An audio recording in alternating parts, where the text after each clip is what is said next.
to the podium, Mr. Jairek Robbins.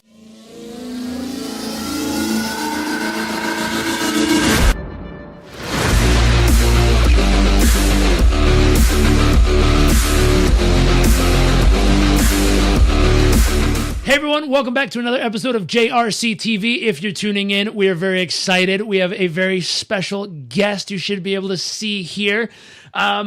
To jump right in, this is a gentleman that trained me from being someone who could stand up and share information with people to someone who could stand up and actually influence people. Before I met this man, I would stand up, give a speech, and watch a bunch of people take notes and then leave and do nothing with it. That was frustrating. and I worked with him. He showed me and trained me on little tiny adjustments I could make. We're going to talk about 4 specific ones today, but little fine-tuned adjustments I could make to what I was doing to take it from a good educational moment to a powerful, influential, life-changing moment for these people so that when they left the room, their life would never be the same again. Now, to give this man an introduction, he is the heavyweight champion of the world when it comes to influence. He was born in Brazil, made in America, as he says, and this man literally... And he's going to tell a little bit out of his story real quick, but he has deconstructed and taken the magic away and unveiled the curtain to show you the legitimate pieces that actually work based on decades of research and decades of practice and being able to influence thousands of people all over the world.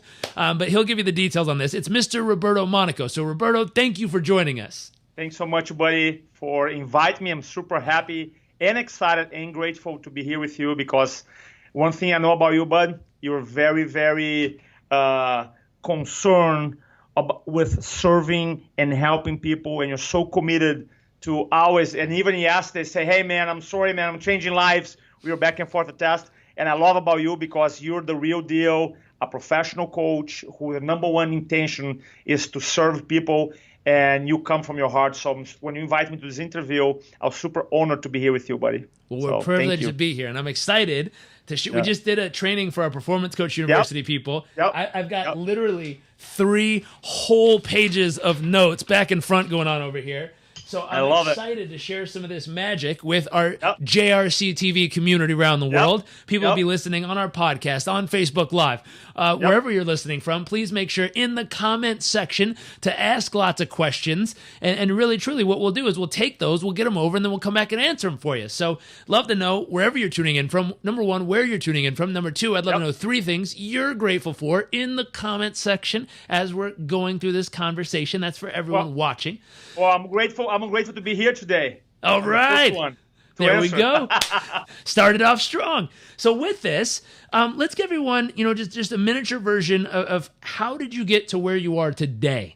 Because I think it really lets people know, who you are and what you've done and why this is really, really important for them to pay attention to and take notes on. So my previous career, I used to be a banker. I worked in a bank for 10 years. And I was making good money, but I was unhappy and fulfilled. Decided to quit, travel. I went to England, coming here to America, and I remembered where I was literally translating a book, and I read this question. The question said, if I could do anything in my life and I knew I could not fail, what would I be doing today, right here, right now? And the first time you hear this question for real, just like, meaning I can do anything. And then I was in the space of not knowing what I was going to do. But when I look back in my life, I always had the desire to help people. I was the guy in my group that talked to people, make them feel better. So I said, it would be cool one day to become some type of mentor or coach or speaker. So I had this vision, right? But for 5 years, I didn't step up because fear held me back. The belief that I couldn't do it because English is my third language, I have a thick accent. For 5 years, 5 cost me. Wow. And I hope that today inspires so you don't waste one more second in your life allowing fear or negative beliefs to hold you back. Eventually apply for a job for a company that some of you may have heard, the Anthony Robbins companies. I go higher and start speaking in behalf of Tony Robbins, and our job was to do a lot of speaking, around 400 talks a year to real estate companies, mortgage companies, car dealers, promote the Unleash the Power Within. The first 6 months, I was terrible because I didn't understand closing or the one-call close environment. I wasn't good in sales. I was terrible. But then I hired a coach. I started studying, and eventually my numbers got better. I started improving. I was invited to train other speakers. We connected that way, at Robbins Research International, or the Anthony Robbins Company, I'm sorry. Yep. And then after 6 beautiful years, we left, and I have a influencology company now for 9 years where I have helped professionals for 36 industries to transform their story into a presentation that converts. So that's why I'm here today. Very cool. Very cool. And so I like what you said there. Transforming their story into a presentation that converts. There's 3 components of that. Their story, presentation that converts. That's really important. Boom. I like that. So with that, I'd love to know, first off, what really keeps people from getting up and telling their story? Because I think that's important. And why is telling their story, why is it important to be able to tell your story? Yes, I love that. So in my journey, looking back now, I've done personally over 4,500 talks, not counting webinar videos. I have 12,000 hours of public speaking coaching. Sounds sexy, but it's not very sexy because out of these 12 hours, people send me an hour talks. I'm by myself in my office reviewing, so it's not very sexy. Right? So after doing all these things, I learned that persuasive speaking, you can break down into I call the 4 pillars of persuasive communication. So if you listen to us, get a pen and paper right now, write it down, okay? And because I want to answer your first question, but there's 4 things. Now, the first one has to do, you ask me why some people don't do it, why some people are not speaking right now, has to do, my word that I use is presentation psychology. You could use mindset, right? Is how we think about ourselves and we think about speaking. Now, we are in a time which is for anybody who has a purpose and have a story to share, doesn't get easier and more exciting right now. Right? I mean, Facebook Live, YouTube. I mean, look at the impact you have. It's everywhere and free. It's free. And sometimes I get frustrated because I know people that they can create a huge impact in the dome because they're so caught up on this psychology. And I think one part is the whole idea of their belief system. Some people believe that my story is not unique or I don't have. And I tell people that everybody has a story. Just because you have a story is not a story until it's told. So your job as an influencer or communicator or speaker or leader or coach is to tell a story. You see, people can steal your marketing, your employees, your software, copy your software. One thing they cannot steal is your story. So you gotta be able to lead with your story. And the first step is like owning in a place like, man, I do have a story. My story matters. Yesterday I did a presentation where addressing one of the beliefs, Jairek, people have is this. Roberto, I do have a story. I want to communicate, but I see in my area, there's so many speakers already talking about what I want to talk about. Therefore, nobody wants to hear from me. Therefore, I won't be able to make it. Therefore, I shouldn't talk about it. Because, look, and this is a huge belief because they tell themselves, my message is not unique. And I'll tell you this. Number one, or one idea is that people, they want to hear from you. See, there are some principles, like it started from Napoleon Hill or even maybe from the Bible. Man, that stuff like positive mindset does not change. But a lot of times people want to hear from you, from your expert, not from other people. Because sometimes your audience, they may not like other speakers. They may not trust other speakers. They might not relate to. Some audience are not ready. Maybe they heard the message, but they're not ready. So the idea is that it's up to you from your lenses, your story, your perspective, tell how you feel about specific content. Okay. Another belief that holds people back, Jairek, is this one, is that, Roberto, I don't speak or don't communicate or I'm not doing video because I don't want to be judged. Right? and this is a big one, right? Because if I do speak, if I do record a video, if I do a Facebook Live, if I do a YouTube, then I'm going to be judged. And here's how I'm going to reframe that right now for you. I believe that the ultimate form of judgment happens when someone that is looking for your help, that is willing to pay for your help, doesn't know you exist. Now, that's judgment. Just think about that for a second. All right? Just think about it for a second. Let's say right now, in your marketplace right now, you have someone that, hey, I'm looking for this type of service. I'm willing to pay. And that person doesn't know you exist. Now, for me, that is the ultimate judgment. Because in that person's mind, he goes, well, I never heard about that person. Therefore, that person is not the what? Is not that good. Because if the person really good, I would have heard about him or her. And the only way you have to influence the current judgment of not knowing who you are is by what? Showing up. Showing up, telling a story. All right? So there's a lot. There's a lot of the psychology piece is such a big issue. Look, according to research, around 75% of people experience some type of speaking anxiety. It's big. Wow. I don't believe in the whole research about public speaking is higher than fear of death, but it's up there. You know what I mean? It's up there, and I feel like I feel right now. Look, if you have something in your heart, that is a story in your heart, a message in your heart, then do you own it yourself? Because either you have urges. If you don't have urges to present, the audience won't have urges to act.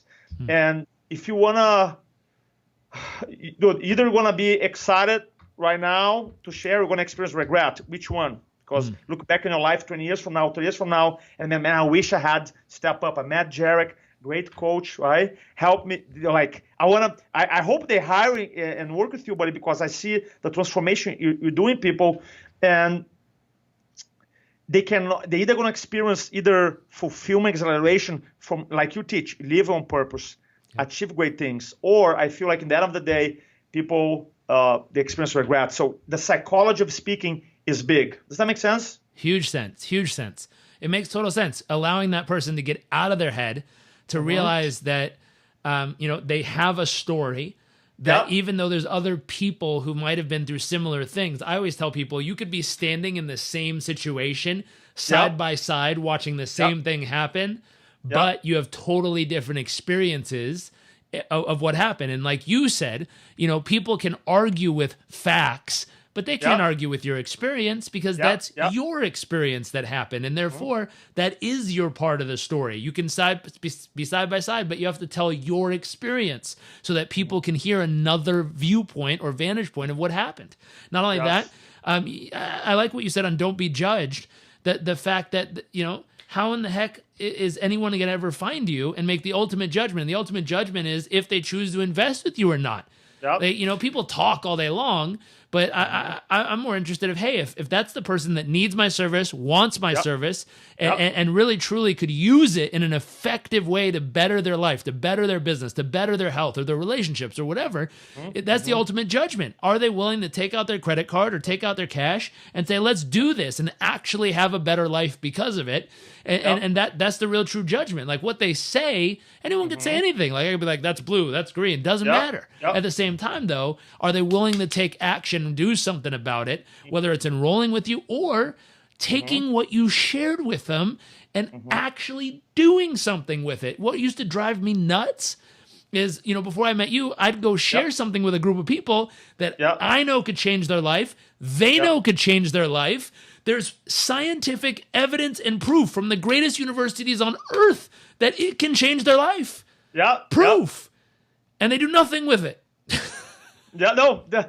Buddy. That's horrible. It should never happen. And so the last point you made, the judgment isn't what they're saying about you. The judgment is if they're going to take what you've said and actually change their life, actually do something good with it. And it's not the science, it's not the research, it's not the background. It's what you shared with me, the ability to find the headspace to get into that place, the psychology, the mindset, to get into the place where you believe you are the right person to share their story. Your unique perspective was what makes it special. Yeah. And the ultimate judgment will become is if they use it or not. Yeah. That's a beautiful place to start. Yeah. And then one more thing before we switch gears when it comes to mindset. And I know you talk a lot about, and you help your students in the concept of identity, and speaking is such a big thing, because when we do our classes, we see people coming up, and then they go like this, okay? They learn the skills, they learn the opening, the pre-frame, the storytelling, the closing, all this stuff.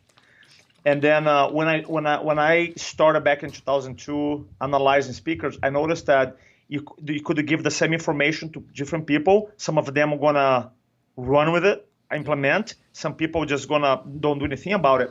And part of it is because is their identity, how they see themselves. And let me give you an example, okay? So let's say one profession that I work a lot is chiropractors, right? Amazing doctors, they're the community and they serve. So let's say, and one of the ways they do it is they do health and wellness talks. Amazing people, they get amazing results. I'm a big advocate for chiropractic. So let's say you have two doctors who are at the same skill level, right? Let's say they're two, A and B, and both are amazing. Both come to a public speaking presentation class. Both know how to tell the story, how to close. One person, A, doctor, see himself as, I am amazing doctor of chiropractic, right? Person A. Person B goes, I'm an amazing doctor of chiropractic, the same thing, and a wellness speaker or wellness advocate. Which do you think long-term will become consistent with the act of communicating to groups of people, A or B, right? Be the guy who see him, or the girl who's really deep inside see himself as a communicator or speaker or teacher or advocate. And one of the things that I do in my class, I say, look, if I were to go to your LinkedIn profile right now, if I were to go to your Facebook profile, how, they have a little session, profession, what does it say?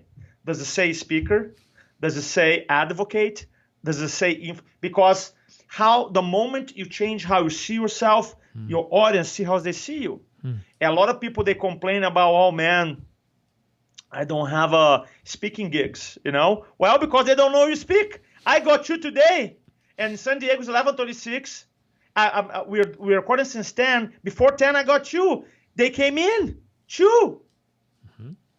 Because people know what I do. I'm not bragging here, but people know. They have oh man, that guy speaks about speaking, storytelling.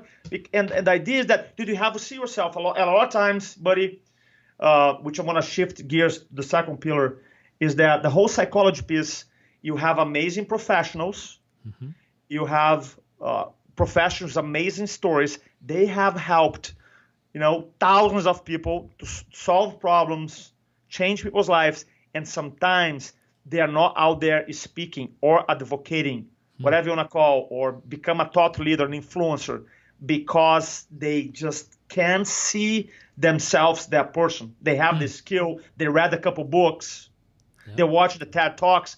But as long as they get locked in that identity, which locks everybody in, then you won't become consistent. So I encourage you, if you're listening to us right now, and if you have a desire to communicate, whatever message you have to communicate the masses, to ask yourself, how am I defining myself right now? What's the definition? Because remember, it's not about changing who you are. It's about expanding who you are. I like and we don't. It's expanding. And here's an example. Right? I'm super grateful. July 27th, I'm gonna be at that for the first time. Super happy. And I know. And even though we have the room ready, baby Sophia's ready, I'm excited. My wife's excited. I know for a fact, this is how do I know, Roberto? Just know. The moment I grab a little baby, I'm going to have this identity expansion, boom, dad, right? Yep. It's I'm going to have that a moment. And then I'm like, no, have I? And that moment, it's not like I have quote unquote dad skills, right? But now, I transform, I have this psychological identity shift, and now I'm going to quote unquote, maybe adopt new behaviors as a dad. Yep. And stop doing some things. So, and I know, so it wasn't a skill set, was identity shift. And I hope that you realize that you don't need 100 years of therapy to expand your identity about in the realm of speaking and influence. So anyway, I live with that. I like it. A new identity around the corner, and no need for 100 years of therapy to step in and expand who you are to become who you need to be in order to make the influence you want to make. I like that. Very cool. So pillar 1 is headspace. What's pillar 2? Presentation structure, which I don't want to... presentation structure is how we organize talks or presentations. And this is like usually spend 10 hours talking about it. So you guys ready for a 10-hour video recording here? So we're not going to go too deep here, but I want to give some pointers for you, okay? Just the first thing I want to make sure you guys walk away is this. Structure gives you freedom. Structure gives you freedom. So when you have a talk that is structured, then it's almost like is this cool feeling where is information is flowing through you. Is this cool feeling where I just know where I am. And a lot of people think, well, if I am too structured, I'm going to lose my mojo, or I won't be as effective, or I'm going to, quote unquote, be canned, and which is that's the biggest lie. Most people who come to organize a talk, what they do? First thing they do, open up a PowerPoint, boom, and start typing, boom. That is like terrible. Why? Because your PowerPoint's linear, your mind's not linear. So the best way to brainstorm your talk is either old school, pen and paper, whiteboard, or if you're a high-tech guy or girl, you can use mind map. I use mind map where because now I'm putting all my ideas, okay? So presentation, structure gives me freedom. Number 2, before I present the information, I want to create the need for.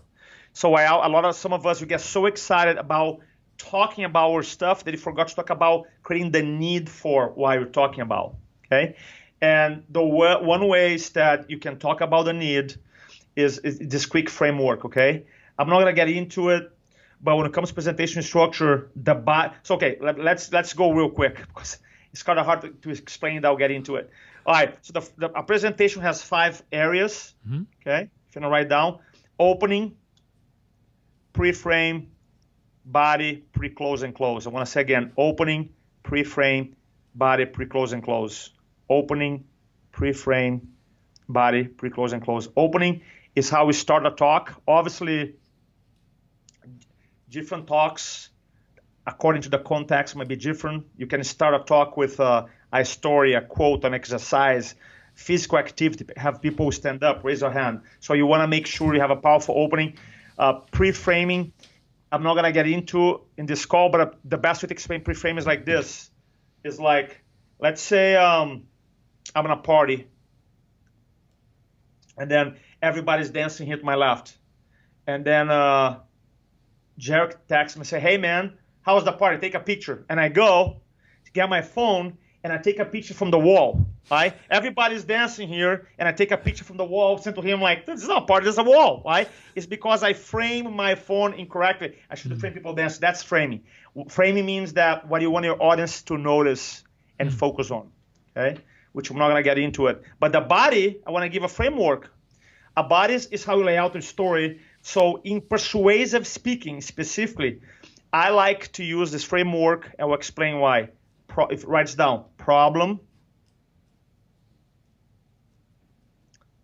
impact, cause,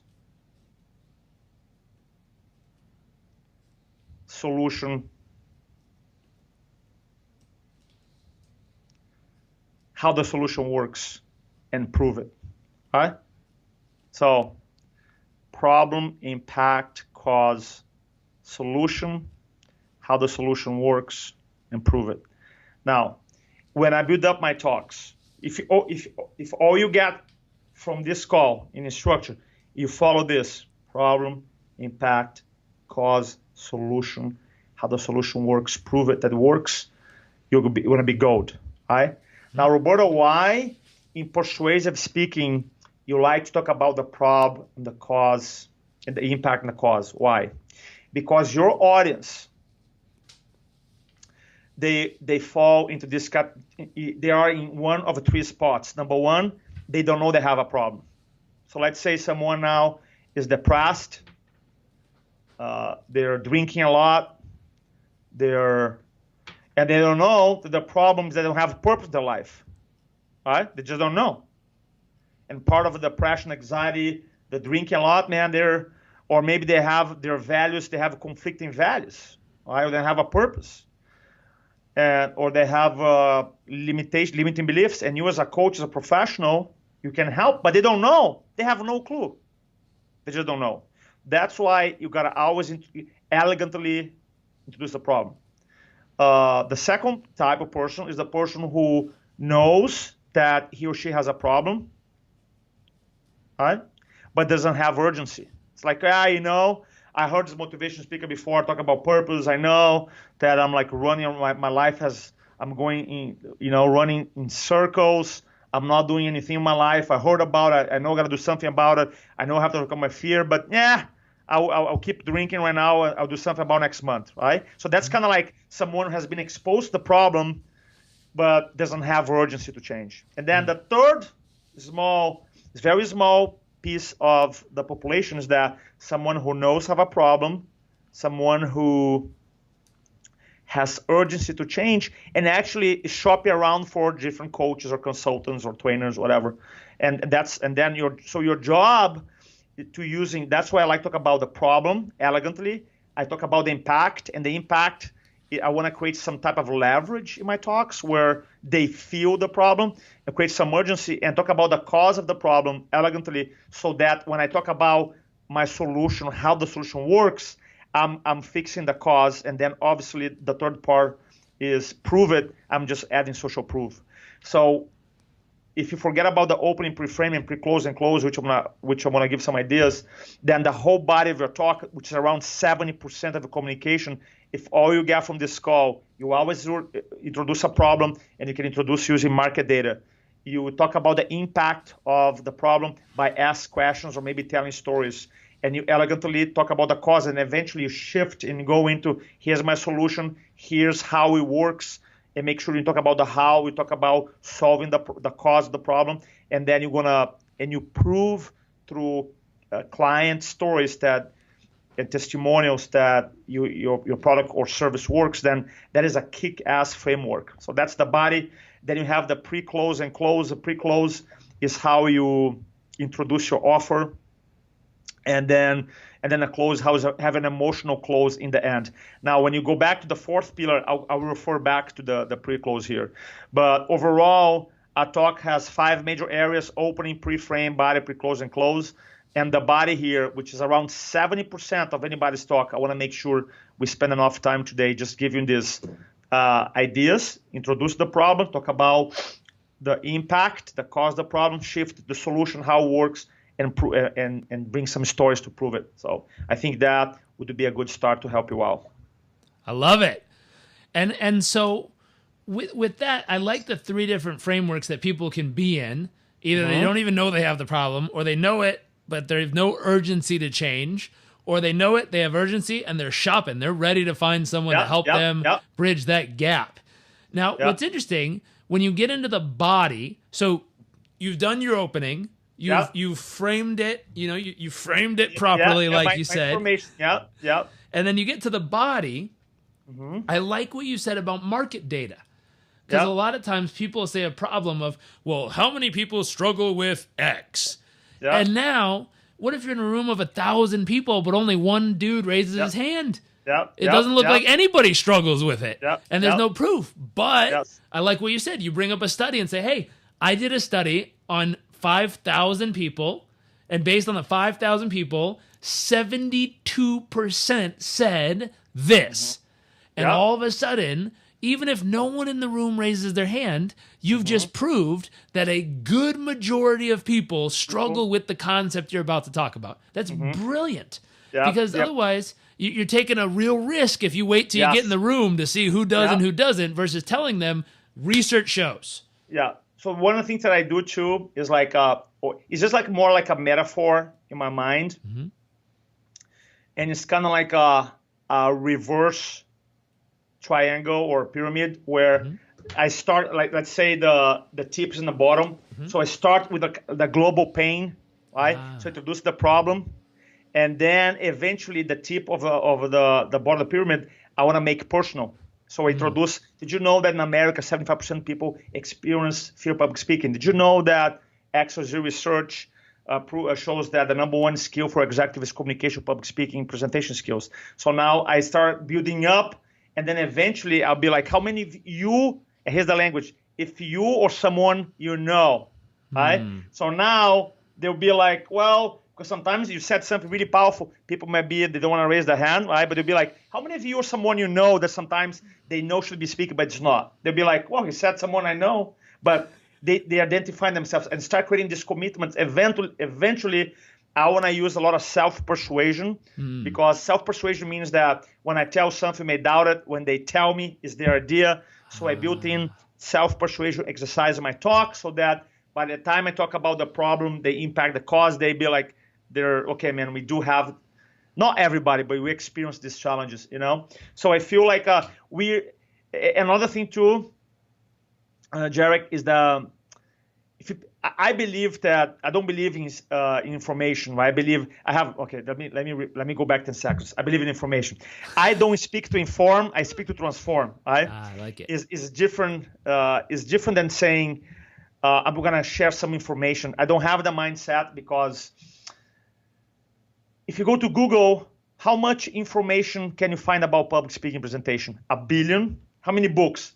You see, what I do, public speaking presentation, is not unique in a sense that has been around 500 years before the Bible. Just think about that. All right? Even before, man. Hold on. All right? Here. I'll prove to you. All right? Here you go. And this is my Bible. So we have Rhetoric, Aristotle. That was written 300 plus years before Christ. All right?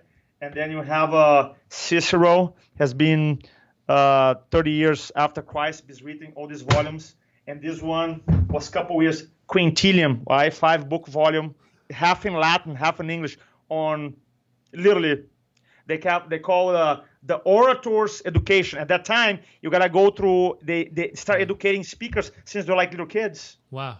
Because the most important thing, right? And the reason I say that is because, man, speaking has been around for 2,500 years. Think about that. And I feel like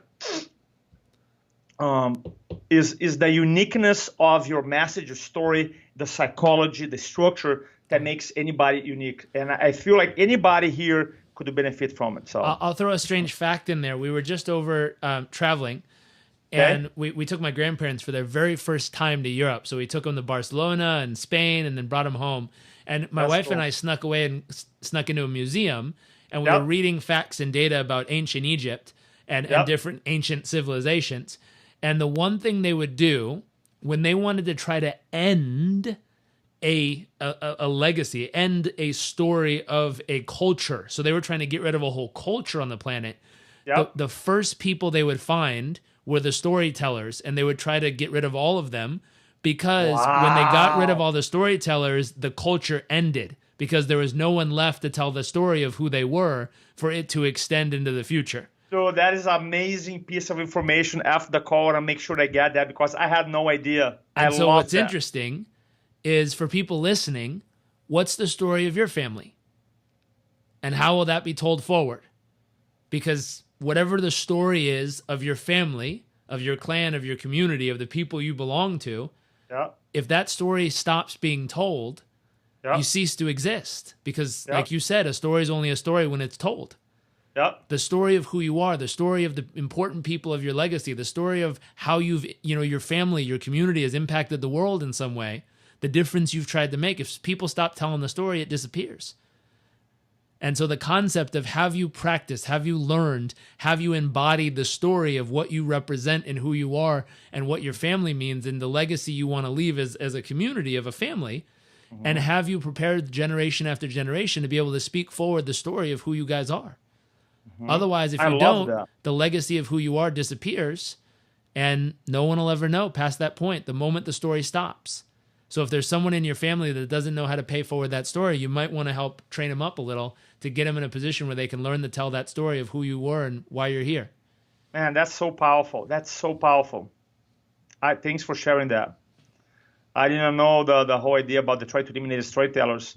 I knew the fact that when you're storytelling, if you think about it, because written language has been around for 5,000 years, and scientists talk to us about storytelling being around for 100,000 years, the idea that the way we share and the way we learn knowledge was through oral communication, through storytelling. Does that make sense? It does. So it's kind of like, so now it makes sense when people, if you want to end a culture or end an era, you go in and stop and you kill the people who are telling the stories. I never heard that before. That's powerful.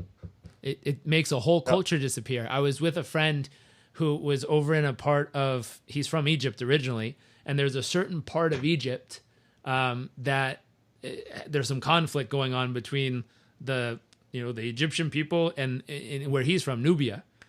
And he says what's interesting is this was his opinion. I need to research a little bit more, and I'm sure it'll bring up some intense conversation from either side. Fair warning in the comments section on this video. But in his opinion, for what it's worth, his opinion, he says they're trying to get rid of my people and my culture. And I said, what do you mean? And he says they took the Nubian people out of the history book in Egypt. They no longer teach it as part of history. It doesn't exist in the history book. They're trying to make it illegal to speak Nubian anywhere, because what happens is there's a handful of troublemakers in his community. And what happens is when the police come to get them, they all speak in a different language called Nubian, and the police can't understand. So therefore, they're trying to make it illegal to speak the language. And if you can't speak the language and you can't tell the stories and no one hears about the stories and no one knows the language, their hope is the culture will disappear so that they don't have to deal with them anymore. And so today, this was 2 years ago, I hung out with him and he told me that story. And I came home scratching my head being like, it still happens today? Like, people still do this stuff in the world? It blows my mind, because you think everything's on Facebook, everything's in the world, everything you can see. But there's groups of people still trying to stomp out other communities. And so the question becomes, how strong are you at telling your story so that your culture, your family, your community doesn't disappear? It's a big one just for people to think about. I mean, there's stories for business storytelling. Same thing with your business. If someone stops telling your business's story, your business eventually will cease to exist because no one will know you even exist. If someone stops... Go ahead. Please. I have a saying that I say, if you don't share your story, the marketplace will create one about you. It's true. So they create one about you. So that's why I'm super clear in our team here, Influenceology, my role.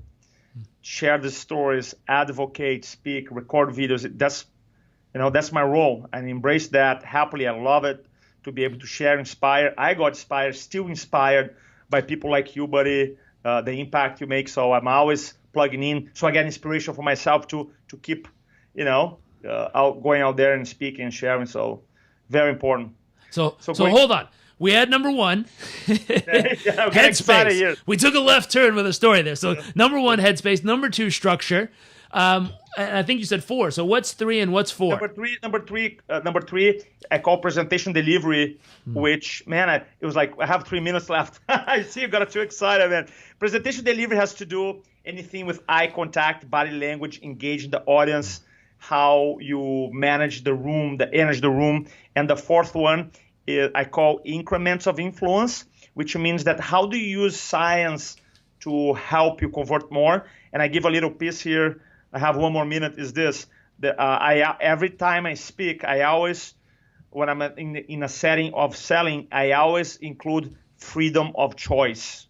Because research shows that when I acknowledge that people have the power to choose, it will decrease resistance. Follow me? So I always say, look, when it comes to public speaking, presentation, training, I totally get you guys have a lot of choices. I totally get it, right? So just adding that I acknowledge that people have the freedom to choose decrease resistance. I know there's a bunch of studies done. I wish I had more time to cover, buddy, but that's one little piece of scientific research that you can use in your talks. I like it. So four different pieces. Four pieces: the headspace, the structure, the delivery, and then the increments of influence. I love that. So big question. First off, thank you so much for coming and sharing with us here. It's a privilege and an honor to share someone who's touched my life so deeply and to so many other people around the world. But for people watching in right now, if this is the first time they've ever seen or heard from you, where can they go to find more? I know you do events, you do training, coaching. Yeah, if you want about our work, just go to influenceology.com. We offer some awesome ebooks for free. They're chapters of my upcoming book, so you can download, read it, and benefit from it. Just go to influenceology.com. Very cool. We'll link it up right below this video. You'll see influenceology.com typed out. Well, I know you've got to go, so thank you Thanks so much, buddy. For coming and sharing with everybody. And amigos. Peace. Thank you for everyone for tuning in. Hopefully you have an amazing day, evening, morning, night, afternoon. Make sure to leave comments in the comment section. We will forward those over and get questions answered for you. See y'all later. Bye. Bye-bye.